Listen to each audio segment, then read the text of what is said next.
Приветствую, друзья! Как можно заметить на картах, русская армия продвигается вперед и действительно очень медленно, но последовательно все-таки занимает все новые и новые натовские укрепрайоны. И не случайно, потому что на поле боя очень важно не пропустить различные контратаки и так далее. И поэтому все идет очень медленно. И таким образом процесс закрепления на уже освобожденной территории, конечно же, очень серьезно следует за нашими штурмовиками, и поэтому сколько бы натовские наемники не пытались контратаковать русскую армию, они в свою очередь результата добиться так и не могут. И, кстати, вынуждены также признавать, что да, им приходится бежать с очень многих позиций, и на картах также они своих это вынуждены отмечать, потому что, естественно, видеофиксацию в 21 веке никто не отменял. При этом стоит заметить, что натовская частная военная компания ВСУ сейчас делает ставку на тактику замедления русской армии. Именно поэтому сейчас на различных укрепрайонах, если обычно ставят там на позиции 10-12 персонажей натовских наемников, то сейчас уже принято, судя по всему, решение ставить больше пушечного мяса, и сейчас там уже ставят 20-24 персонажа, и это с точки зрения пентагоновских генералов, видимо, необходимо для того, чтобы как-то замедлить русскую армию, что, мол, их дольше уничтожать это пушечное мясо, и поэтому сейчас мы видим на поле боя, что если и бегут с позиции натовские наемники, то бегут сразу всей гурьбой, потому что, очевидно, качество пушечного мяса падает, и как только, собственно, персонажи понимают, что у них там впереди только смерть, и их просто кинули на убой, то они, естественно, делают адекватный вывод и стараются поскорее сбежать с позиций. Командиры натовской ЧВК ВСУ при этом сейчас очень берегут идейных борцов за денежные знаки, поэтому одного качественного такого наемника они оставляют на позиции, а уже наполняют там до 20-24 человек пушечным мясом качеством пониже. И как только, собственно, этот идейный борец за денежные знаки погибает, то фактически сразу же позиция становится пустая, потому что остальные, которых понагребли ТЦКшники с улиц, просто бегут, потому что объективно против русской армии воевать они явно не горят желанием. Забавная, кстати, реклама попала в социальные сети. Уже рекламируют в Колумбии за $3000 поехать повоевать в натовской частной военной компании ВСУ против русской армии. И, знаете, там же даже аргументируют, что можно купить целую 1000 буррито на эти $3000 в месяц. И, естественно, здесь также есть и антиреклама, потому что колумбийские наемники, как можно заметить, регулярно отправляются на родину не с $3000 и не с буррито, а конкретно в гробах, и в основном без денег, потому что родственникам, естественно, натовская ЧВК ВСУ ничего не выплачивает. По этому поводу, кстати, в Колумбии даже митинги проходят. Как уничтожаются натовские наемники, кстати, могут все наблюдать, потому что видео масса сейчас в социальных сетях в отношении того, как именно уничтожают натовскую технику и различных там натовских наемников. Ну и, конечно, особая охота сейчас идет за натовскими операторами FPV-дронов. И, конечно, это приоритетная цель, и поэтому на таких персонажей не жалеет ВКС РФ ракеты. Как только выявляет такую позицию, то туда сразу очень жестко прилетает. При этом ВКС РФ очень активно занимается поисками натовской ПВО и уничтожением данных комплексов. И можно заметить на кадрах, что очередной натовский комплекс С-300 фактически вышел из чата, потому что его с помощью Искандера уничтожили. Но это, конечно же, далеко не все там РЛС, которые уничтожаются. Например, РЛС контрбатарейной борьбы американского производства также уничтожена, и здесь уже отрабатывал беспилотник «Камикадзе». Параллельно с этим все более и более эффективно начинают использоваться дроны «Камикадзе» «Герань». И на кадрах можно заметить, что остается от различных газораспределительных станций, которые перекачивали газ от месторождения уже конкретно в газотранспортную систему. И сейчас, когда туда прилетает 10-20 «Гераней», то в конечном итоге объект, можно сказать, полностью уничтожен. И, естественно, сегодня ночью также «Герани» посещали военные объекты натовской частной военной компании ВСУ. И очевидно, на вот кадрах видно, что здесь и прилет очень серьезный по Харькову, потому что там административные здания давно режимники Зеленского и ЧВК ВСУ использовали, но, знаете, вот иране, можно сказать, не заставили себя особо долго ждать. И сейчас, конечно, подобная история и в Изюме происходит, и вот в различных других городах. Это тут и Винница, тут и Черновцы, тут и, конечно же, в Киев долетало.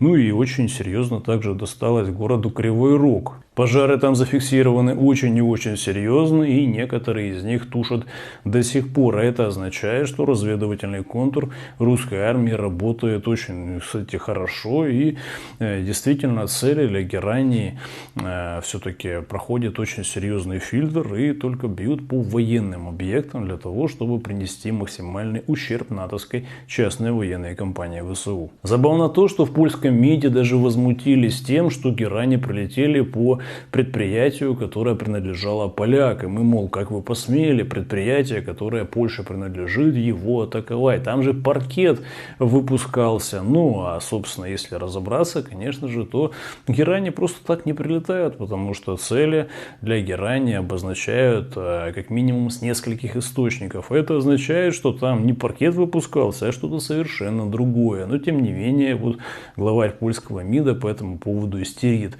А значит, видимо, все-таки ВКС РФ попали именно туда, куда надо, потому что иначе таких бы вот истерик с Польши не звучало за обычных, знаете, производителей паркета. При этом натовские инженеры активно работают над тем, чтобы выпустить дроны, которые могут эффективно сбивать дроны камикадзе Герани. И конкретно уже несколько экземпляров таких дронов показали.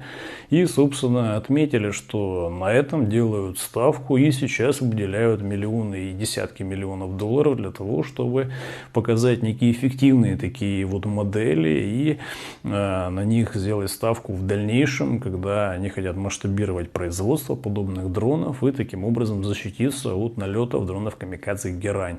Но с учетом объективной реальности и с учетом того, что платформа дронов камикадзе Герань, она очень, знаете, такая модернизация емкая, то есть очевидно, что даже если они и выпустят дроны, которые могут добираться до дронов камикадзе Герань, то в самом дроне камикадзе Герань достаточно места и достаточно возможностей у российского ВПК для того, чтобы выработать интересные и эффективные контрмеры. А вот на международной арене можно отметить забавный парадокс. Вот конкретно Трамп, оказывается, во время налетов ВКС РФ по объектам натовской ЧВК ВСУ звонил немецкому канцлеру и, знаете, с вопросом, мол, смотри, очень эффективно, собственно, ВКС РФ обстреливают натовскую ЧВК и режим Зеленского, поэтому есть предложение, можно все-таки 5 установок ПВО Patriot, которые стоят десятки миллиардов долларов, можно Германии купить и отправить туда режиму Зеленского. Вот с такими вот предложениями Трамп звонил, и, собственно, Мерц все-таки вот с учетом объективных возможностей Германии, судя по всему, смог оплатить всего 2 установки ПВО.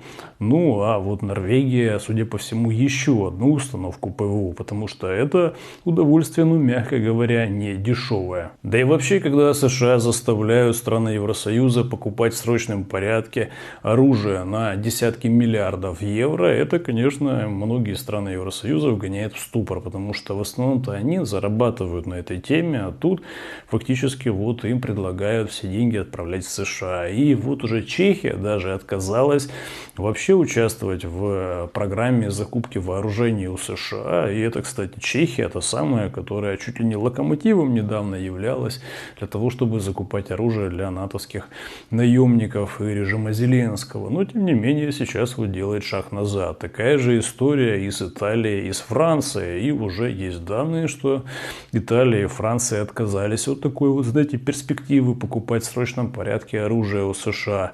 А это означает, что и Венгрия, конечно же, и Словакия также откажутся.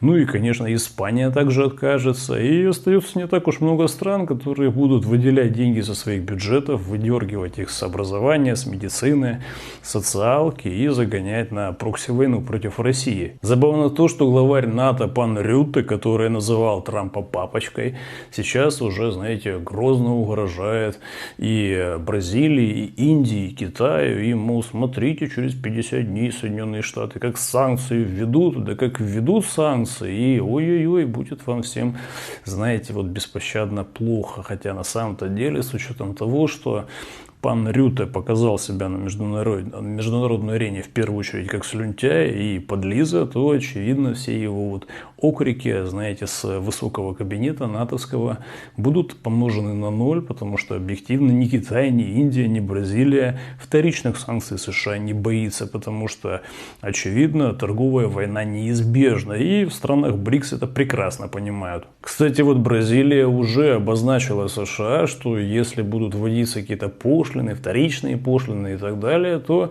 просто ряд американских компаний, у которых в концессии находятся на территории Бразилии различные месторождения по добыче полезных ископаемых, то Бразилия просто расторгнет эти соглашения концессионные, и таким образом американские корпорации пойдут в пешее эротическое путешествие с Бразилией, а это для них просто сумасшедшие потери, и, собственно, уже Бразилия обозначила свою позицию, поэтому сейчас Трампу придется в отношении Бразилии также сдавать назад. Различные эксперты, которые связаны с блоком НАТО, уже утверждают, что в эти 50 дней Россия, да как пойдет такое глобальное супернаступление, и все погибнут, и, очевидно, подобного рода истерия в некотором роде даже и нужна для того, чтобы, так сказать, у пана Рютте были дополнительные аргументы для вот существования блока НАТО. Но если брать в целом, конечно, полагаю, что русская армия будет и дальше придерживаться тактики с минимальными потерями, достигать медленно, но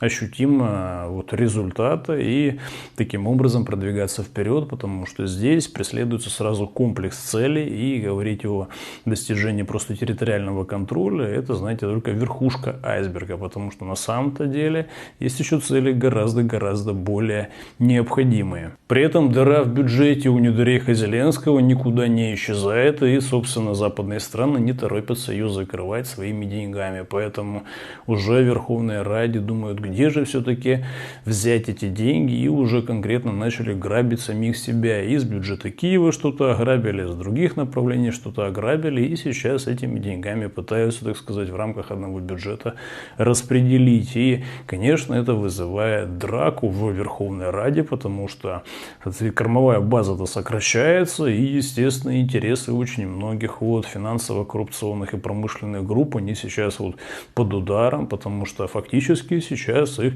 грабят в прямом смысле слова. А вот в Евросоюзе сейчас уже додумались вводить санкции даже против криптовалют. Да-да, вы не ошиблись, не только против физлиц вводят санкции, не только против юридических лиц, не только против государства, уже и против криптовалют, против единицы ноликов, по сути. И сейчас вот уже конкретно вот криптовалюта 7.5, которая привязывается к российскому рублю и не зависит от американского Минфина, это стейблкоин, и сейчас его активно продвигают как система альтернативного взаиморасчета между странами, несмотря на различные санкции. Сейчас вот уже ЕС срочно вводит эту криптовалюту в санкционный список, уже Британия ее внесла в санкционный список, и, конечно же, западные страны делают это с целью того, чтобы максимально затруднить взаиморасчеты российского бизнеса и вот граждан с третьими странами, и таким образом они пытаются наносить постоянно финансовые такие удары по территории Российской Федерации, потому что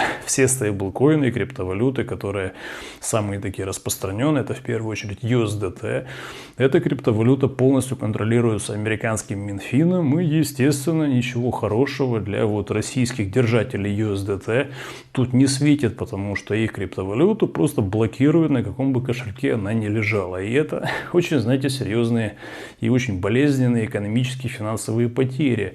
Поэтому сейчас вот уже есть альтернативная система, и плевать все хотели теперь уже на американский Минфин, потому что обеспечение вот этой уже криптовалюты уже является вот рубли в российских банках банков на депозитах. И это на самом деле кардинальная разница. Ну а параллельно с этим в недорейхе Зеленского идут перестановки в кабинете министров. И там, знаете, меняют местами там премьера Шмыгаля, теперь вот меняют, там уже ставят Свириденко и так далее. Ну и, конечно же, тут вот перемены мест слагаемых сумма не меняется. Или, как говорят в простонародье, от перестановки кроватей в борделе услуги, как обычно, остаются на прежнем уровне. Ну и, естественно, сейчас можно поздравить, кстати, всех идиотов, которые скачали себе приложение Резерв Плюс, потому что сейчас всем вот этим счастливым обладателям данного приложения Резерв Плюс всем пришли фактически штрафы за вот невнесение данных в ТЦК. И